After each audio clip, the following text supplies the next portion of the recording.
In this tutorial, we will show you the wiring procedure of a FLEXmax 100 AFCI charge controller. Note, all wiring is based on OutBack's Quick Start Guide wiring section. Perform wiring and practices in accordance to Article 690 of the National Electric Code. To access the FM100 AFCI wiring compartment, remove the 2 Phillips screws. Torque wire lugs and ground terminals to 35 inch-pounds. Ensure all source breakers are in the off position before any wiring is done. Connect all earth-ground wires from battery, PV, and all others that apply. The maximum permitted conductor size for connection to the grounding wire terminal block is number 6 wire.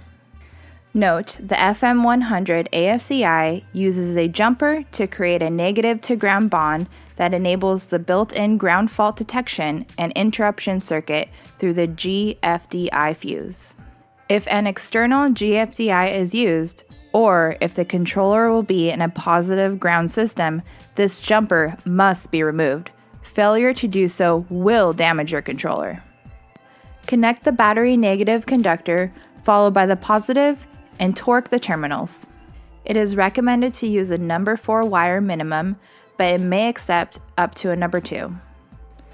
Connect PV array negative conductor and ensure it is not connected in the negative common point of the system.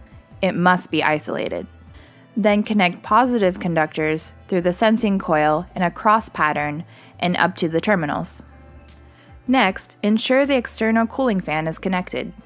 Connect the remote temperature sensor if it applies, communications cable to hub or device. From the accessories terminal block, connect any rapid shutdown device, auxiliary output, and battery sense wire leads. You are all done! Thank you for watching.